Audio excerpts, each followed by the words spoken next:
Hello students, BA first year, विषय समाजशास्त्र। इस विषय के अंतर्गत आज मैं भारतीय समाज की संरचना एवं बनावट इस चैप्टर में आधुनिक काल ले रही हूँ। इससे पूर्व मैंने प्राचीन काल और मध्यकाल आपको समझाया था।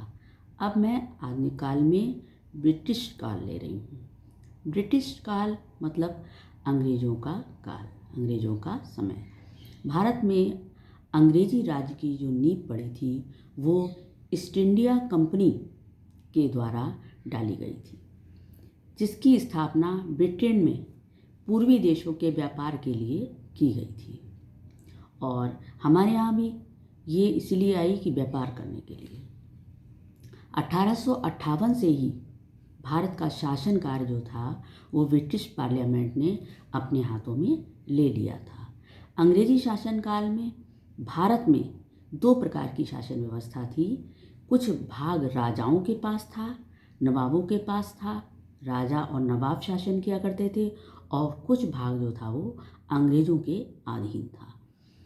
अंग्रेज़ों ने अपने को मालजारी वसूल करने, शांति व्यवस्था बनाए रखने और भारत की सीमाओं की रक्षा करने का भार संभाला।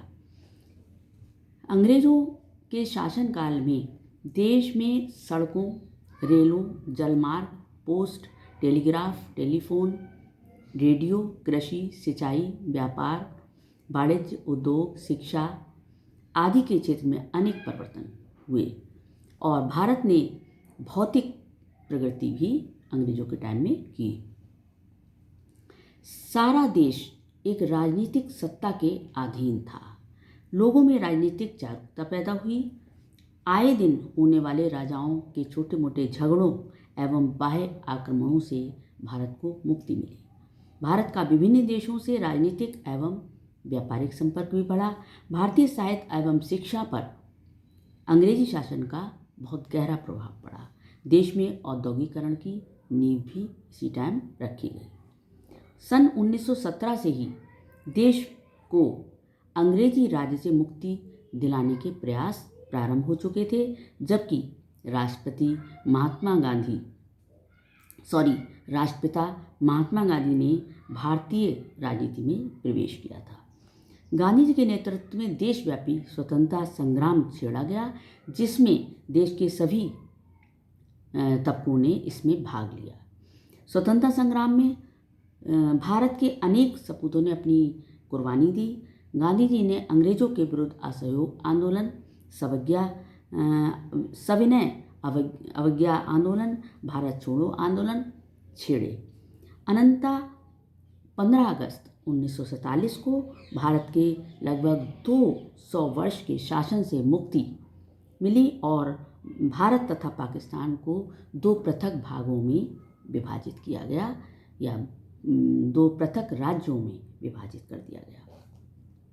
अब आता है कि ब्रिटिश प्रभाव, भारत पर अंग्रेज़ों का क्या प्रभाव पड़ा।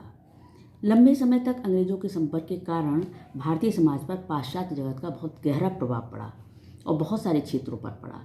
अंग्रेज़ों के शासन संपर्क से ही देश में राजनीतिक जागृति आई और उदारवाद, व्यक्तिवाद, नौकरशाही, संसदीय प्रजातंत्र आदि ये सभी इन्हीं की देन है।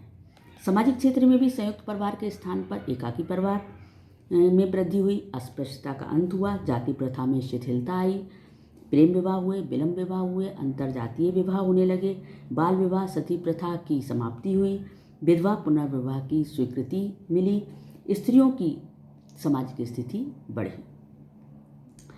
उनकी स्थिति में सुधार हुआ। समाज सुधार आंदोलन आदि जो हैं वो अंग्रेज़ों की ही देन है। कोट पैंट, टाई, कुर्सी, मेज, ये सब जो चाय, ये सब अंग्रेज़ों के शासनकाल से ही आया। बोलचाल में टाटा, गुड मॉर्निंग, बाय, पापा, ये सब जो था, डैडी, ये सब ये सारे शब्द प्रयोग किया जाने लगे और शिक्षा के क्षेत्र में आधुनिक सार्वभौमिक शिक्षा को अपनाया गया। भारतीय साहित्य पर शेक्सपियर आदि का बहुत गहरा प्रभाव पड़ा। भारत में पश्चिमी देशों के समान उसी शैली में भवन बनाए जाने लगे। चित्रकला के क्षेत्र में ड्राइंग, मॉडर्न आर्ट आदि आ गए और नृत्य के क्षेत्र में कैबरे डांस वगैरह आए। संगीत के क्षेत्र में वाद्य यंत्र, नए नए वाद्य यंत्रों का प्रयोग होने लगा, इंग्लिश धुनों का प्रयोग होने लगा, और औद्योगिकरण, नए प्रकार के व्यवसाय और नगरीकरण, ये सारे प्रभाव जो थे वो अंग्रेजों की ही देन के कारण पड़े।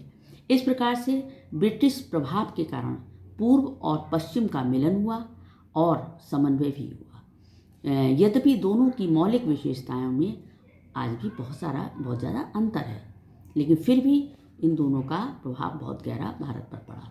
फिर आता है स्वतंत्रता प्राप्ति के बाद का काल। स्वतंत्रता प्राप्ति के बाद का समय कैसा रहा? वैसे भारत में आधुनिक काल का जो प्रारंभ था वो अंग्रेजों के आने से ही प्रारंभ हो गया था, क्योंकि भारत को आधुनिकीकरण से परिचित कराने का श्रेय अंग्रेजों को ही है। अंग्रेजों ने ही भारत को सार्वभौमिक शिक्षा, यातायात, संचार के साधन, औद्योगिकरण, नगरीकरण, स्वतंत्रता व समानता के विचार, राजनीतिक जागृति प्रदान की। समाज सुधार के आंदोलनों का भी श्री गणेश अंग्रेजों के टाइम से ही हुआ। ब्रिटिश काल का इस तरीके से बहुत गहरा प्रभाव पड़ा हमारे स्वतंत्रता प्राप्ति के बाद। आज़ादी के बाद स्वतंत्र भारत के लिए एक नवीन संविधान बनाया गया 26 जनवरी 1950 में, जिसे लागू किया गया। संविधान में भारत को धर्मनिरपेक्ष लोकतांत्रिक गणराज्य घोषित किया गया, और इसमें जो है कहा गया कि राज्य किसी भी व्यक्ति के साथ धर्म, लिंग, जाति, रंग, जन्म आदि प्रजाति के आधार पर कोई भी भेदभाव नहीं करेगा, सब में समानता का भाव रखा जाएगा। अनुसूचित जातियों, जनजातियों, पिछड़े वर्गों और अल्पसंख्यकों को संविधान द्वारा संरक्षण भी प्रदान किया गया, तथा उनके लिए पंचायत से लेकर लोकसभा तक सीटों में उनके स्थान जो है वो सुरक्षित रखे गए। तो इस तरीके से अंग्रेजों का स्वतंत्रता प्राप्ति के बाद क्या प्रभाव पड़ा या किस तरीके से भारत पर उसकी छाप पड़ी, ये आज भी देखने को मिलती है। Thank you.